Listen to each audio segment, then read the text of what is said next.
இனிமேல் சாவு இராது, துயரம் இராது, அழுகை இராது, துன்பம் இராது. முன்பு இருந்தவை எல்லாம் மறைந்து விட்டன. நம் ஆண்டவராகிய இயேசு கிறிஸ்துவின் அன்பும் அருளும் அமைதியும் மகிழ்ச்சியும் உங்கள் அனைவரோடும் என்றும் இருப்பதாக. அன்புமிக்க சகோதர சகோதரிகளே, இன்றைய நாளின் முதல் வாசகம் நம் ஒவ்வொருவருக்கும் நம்பிக்கை ஊட்டுகின்ற இறை வார்த்தைகளை தருகிறது. அவருடைய கண்ணீர் அனைத்தையும் அவர் துடைத்து விடுவார். இனிமேல் சாவு இராது, துயரம் இராது, அழுகை இராது, துன்பம் இராது. முன்பு இருந்தவை எல்லாம் மறைந்து விட்டன.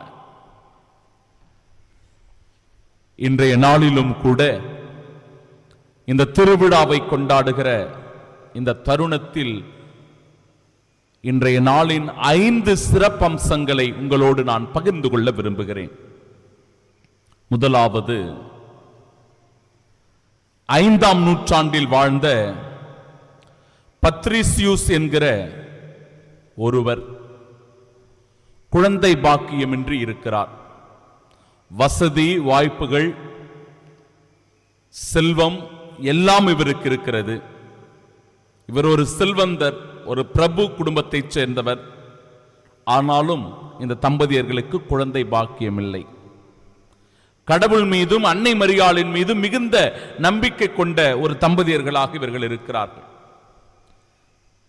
சரி, இவ்வளவு சொத்துகள் இருக்கிறதே, இந்த சொத்துக்களை எல்லாம் கொண்டு பல நன்மைகளை, நற்பணிகளை நாம் செய்யலாம் என்று முடிவெடுத்து அந்த காரியங்களில் ஈடுபட நினைக்கிற போது தேவத்தாயினுடைய காட்சி பத்ரியூசிஸ் அவர்களுக்கு வெளிப்படுகிறது. இதோ அருகில் இருக்கின்ற ஒரு மலை குன்றுக்கு செல், அந்த இடத்தில் நீர் ஒரு அற்புதத்தை காண்பாய். அந்த அற்புதத்தின் பேரில் ஒரு தேவாலயத்தை கட்டி எழுப்பு என்று சொன்னது அந்த காட்சி. தான் கண்ட இந்த காட்சியை அப்பொழுது இருந்த திருத்தந்தை ஒருவருக்கு எடுத்துச் சொல்வதற்காக போகிறார் பத்ரிசியூஸ். திருத்தந்தை லிபேரியூஸ் அவர்கள் தான் கண்ட தேவ அன்னையினுடைய காட்சியை எடுத்துச் சொல்லுகிறார். இருவருமாய் அதிர்ந்து போகிறார்கள். ஏனென்றால் அன்னை மரியாள் ஒரே நேரத்தில் இருவருக்கும் காட்சி தந்து ஒரே காட்சியின் வழியாக அந்த இடத்தில் ஒரு பெரும் கோயில் கட்டி எழுப்பப்பட வேண்டும் என்கிற ஒரு செய்தியை சொல்லி இருக்கிறார். அதன் அடிப்படையில் அந்த இடத்தில் மக்கள் எல்லோருமாய் சென்று பார்த்தபோது, என் அன்பிற்கு பிரியமானவர்களே, ஒரு மிக குறிப்பிட்ட இடத்தில் அந்த வெயில் காலத்திலும் கூட, அந்த கோடை காலத்திலும் கூட பனியானது பரவி இருக்கிறது. அந்த பனிப்படலம் சூழ்ந்திருக்கிற இடத்தை பார்த்தவுடனே ஆச்சரியப்பட்டு போயிருக்கிறார்கள். அந்த கோவில் எவ்வளவு பரப்பில் அமைய வேண்டும் என அந்த பனிப்படலமானது காண்பித்திருக்கிறது. அதைத்தான் இன்றைய நாளினுடைய அந்த முதல் வாசகம் சொன்னது. உன்னுடைய கவலை, உன் கண்ணீர், உன் துன்பம், உன் வேதனை அனைத்தையும் அவர் துடைத்து விடுவார். எனக்கு குழந்தை பாக்கியம் இல்லையே என்கிற ஏக்கத்தில் இருந்து அவருக்கு அன்னை மரியாளினுடைய காட்சியின் வழியாக இன்று சிறப்பாக நினைவு கூறுகின்ற ஓர் அற்புதராக அவர் மாறியிருக்கிறார் என்றால் கடவுளுடைய வல்லமை செயலாற்றியது. நம் ஒவ்வொருவருடைய வாழ்க்கையிலும் கூட சில நேரங்களில் இப்பேற்பட்ட சோர்வுகள் வரும், தளர்ந்து போகின்ற சூழ்நிலைகள் இருக்கும், நம்பிக்கை இழக்கின்ற தருணங்கள் வரும்.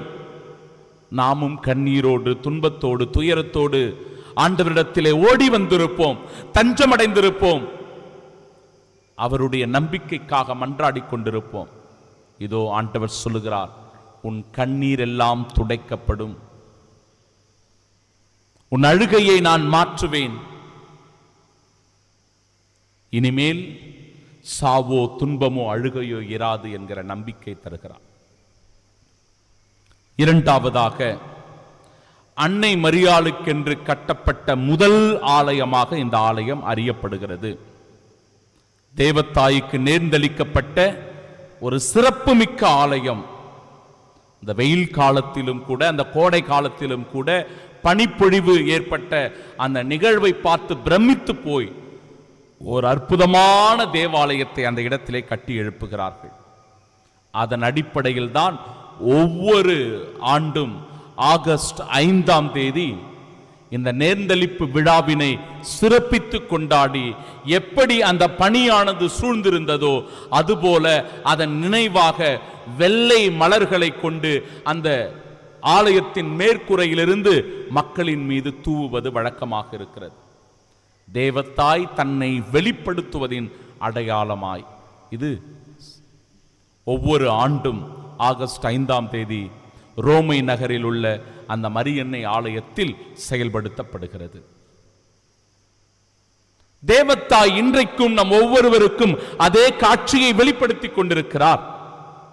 தேவ அன்னையினுடைய அந்த காட்சி என்பது நம்முடைய துயரங்களை போக்குகின்ற காட்சி, நம்மை நல்வழிப்படுத்துகின்ற காட்சி, தன்னுடைய மகனிடத்தில் நம்மை அழைத்து போகின்ற காட்சி, நம்முடைய வேதனையில் நமக்கு உறுதுணையாக இருந்து நம்மை அரவணைக்கின்ற காட்சியாய் அமைந்திருக்கிறது. அந்த தேவத்தாயை நாமும் நம்முடைய வாழ்க்கையில் பற்றி கொண்டு வாழ வேண்டும் என்கிற உணர்வை வெளிப்படுத்துகிறது இரண்டாவது செய்தி. மூன்றாவது, தூய மாதா முத்துநகர் என்று அழைக்கப்படுகின்ற தூத்துக்குடியினுடைய மகிமையை உணர வேண்டும்.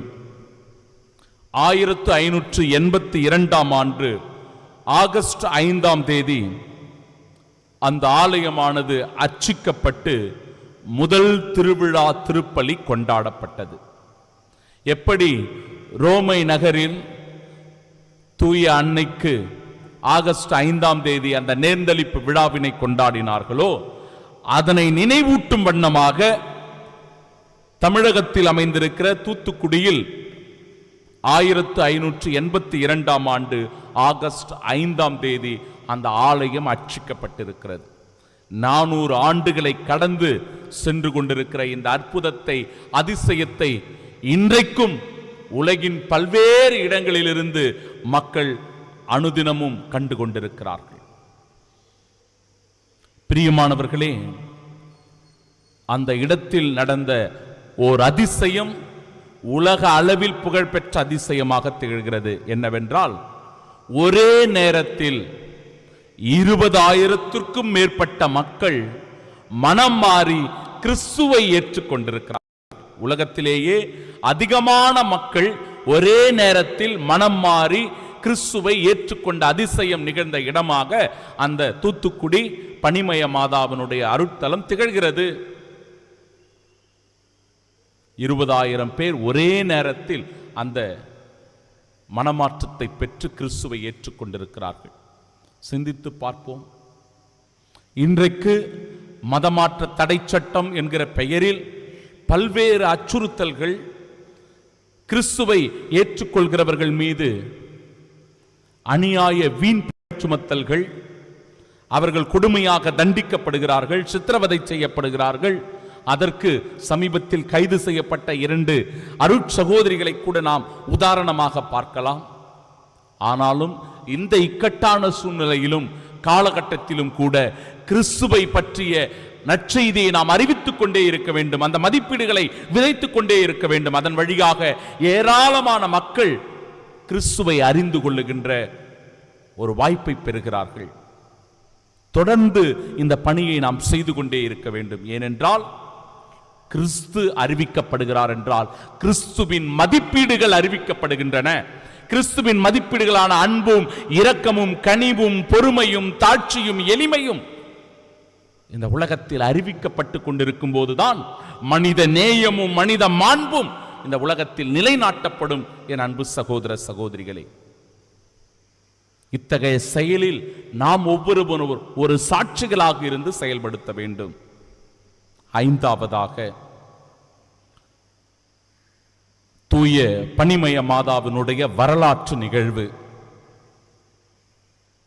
1604ஆம் ஆண்டு ஒரு பெரும் இக்கட்டான நிலை ஏற்படுகிறது அந்த தூத்துக்குடி பனிமய மாதா ஆலயத்தில்.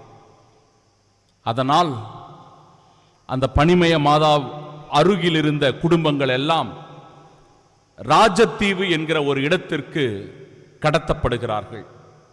அந்த இடத்திலே தங்கி 5 ஆண்டுகள் ஒரு மாதாவுக்கு சிற்றாலயத்தை எழுப்பி தேவதாயினுடைய சுரூபத்தை வைத்து அந்த இடத்திலே வணக்கம் செலுத்தி வந்திருக்கிறார்கள். அதன் பிறகு மீண்டும் கரைக்கு திரும்பி அந்த ஆலயத்தில் வசித்துக் கொண்டிருந்த தருணத்தில் தான் டச்சுக்காரர்களுடைய ஆளுகைக்கு உட்படுகிறது தூத்துக்குடி. ஒரு மிக பெரும் நெருக்கடி. என் அன்பு சகோதர சகோதரிகளே, டச்சுக்காரர்கள் அந்த இடத்தை கைப்பற்றிய உடனே அதனை தங்கும் விடுதியாகவும், எது இப்பொழுது இருக்கிற அந்த பனிமய மாத ஆலயம் தங்கும் விடுதியாகவும் போர்க்கருவிகளை வைக்கின்ற இடமாகவும் அதை மாற்றி இருக்கிறார்கள். அங்கிருக்கின்ற குருக்களை எல்லாம் விரட்டி அடித்துவிட்டு அவர்களை துன்புறுத்தி அந்த மாதா ஆலயங்களை எல்லாம் இடித்து தகர்த்திருக்கிறார்கள்.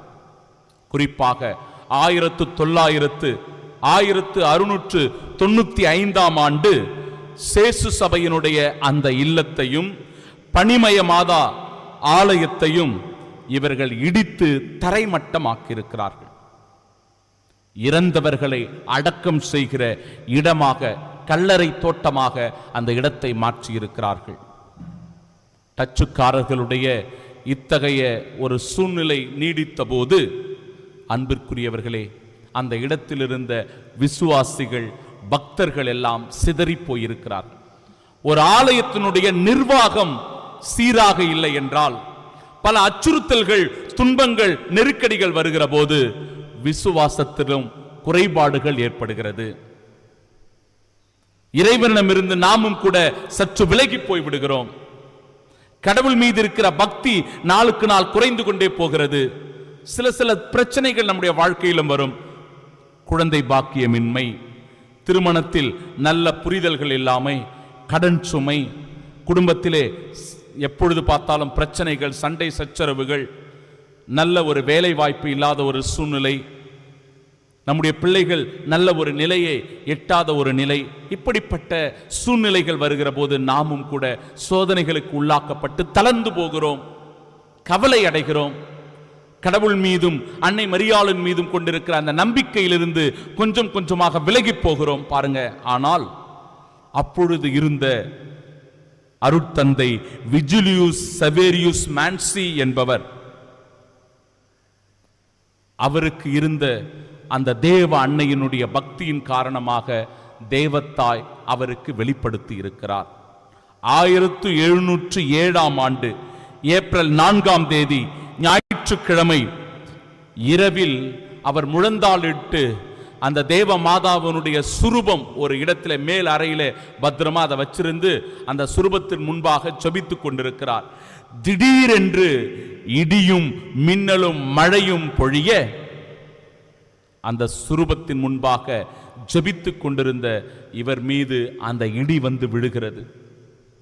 அதிர்ந்து போய் அந்த அதிர்ச்சியிலே நினைவற்று கீழே சாய்கிறார். சில மணி துளிகள் கடந்து போகிறது. மீண்டுமாய் அவர் விழித்து பார்க்கும்போது அவருடைய அறை முழுவதிலுமாக எங்கு பார்த்தாலும் படங்கள் எல்லாம் சிதறி போயிருக்கிறது, பொருட்கள் எல்லாம் சிதறி போயிருக்கிறது, எல்லாம் உடைந்து போயிருக்கிறது. ஆனால் தேவ அன்னையினுடைய அந்த திருச்சுரூபம் மட்டும் எவ்வித சேதமும் இன்றி அற்புதமாய் இருந்திருக்கிறது. கருநீல நிறமாக அந்த நிறம் மாறி இருந்திருக்கிறது. இது நிச்சயமாக அன்னையினுடைய அற்புதமாக அதிசயமாக இருக்க வேண்டும் என தந்தை விஜிலியூஸ் சவேரியூஸ் மான்சி அவர்கள் நினைத்து அன்னை மரியாளுடைய புகழை எல்லா மக்களிடத்திலும் எடுத்து சொல்லி இருக்கிறார். அந்த இடத்திலே ஒரு தேவாலயத்தை கட்டி எழுப்ப வேண்டும் என முடிவெடுத்திருக்கிறார். அதன் அடிப்படையில் 1713 ஆண்டு ஆகஸ்ட் 5 மீண்டும் அந்த ஆலயமானது கட்டி எழுப்பப்பட்டு அர்ச்சிக்கப்பட்டிருக்கிறது. 1982 திருத்தந்தை புனித 2ஆம் அருள் சின்னப்பர் அவர்கள் இந்த ஆலயத்தை பசிலிக்காவாக உயர்த்தி அறிவித்திருக்கிறார். சகோதர சகோதரிகளே, உம்மை கருத்தாங்கி பாலூட்டிய உம் தாய் பேறு பெற்றவர் என்று இன்றைய நாளின் நற்செய்தி சொல்கிறது.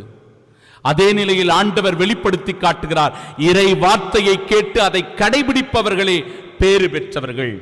நாம் எல்லோரும் இறை வார்த்தையின்படி வாழ்ந்து கொண்டிருக்கிறவர்கள், இறை வார்த்தையை வாழ்வாக்கக்கூடிய சாட்சிகளாக இருக்கக்கூடியவர்கள். இதோ கடவுளின் உறைவிடம் மனிதர் நடுவே உள்ளது, அவர்கள் நடுவே குடியிருப்பார், அவர்கள் அவருக்கு மக்களாயிருப்பார்கள், கடவுள் தாமே அவர்களோடு இருப்பார், அவரே அவர்களுடைய கடவுளாய் இருப்பார் என்று இன்றைய நாளினுடைய இறைவார்த்தை சொல்லுகிற போது நாம் அந்த கடவுளை ஏற்றுக்கொண்டிருக்கிறோம், விசுவசித்துக் கொண்டிருக்கிறோம், ஒரு சாட்சியாய் வாழ்ந்து கொண்டிருக்கிறோம் என்றால் நம்மை பார்த்து ஏராளமான மக்கள் கிறிஸ்துவின் மீதும் கிறிஸ்துவினுடைய மதிப்பீடுகளின் மீதும் ஆர்வம் கொண்டு ஓடி வருகிறவர்களாக இருக்கிறார்கள். அதையே தூத்துக்குடி பனிமய மாதாவினுடைய திருத்தலம் வெளிப்படுத்தி காட்டிக் கொண்டிருக்கிறது. லட்சக்கணக்கான மக்கள் கூடி வந்து தேவத்தாயினுடைய பரிந்துரையையும் ஆசிரியரையும் பெற்றுக் கொண்டிருக்கிறார்கள் என்றால் நாமும் இந்த நாளில் அந்த மகிழ்ச்சியில் இணைந்து கொண்டு இறை ஆசிரியை பெற மன்றாடுவோம். ஆமீன்.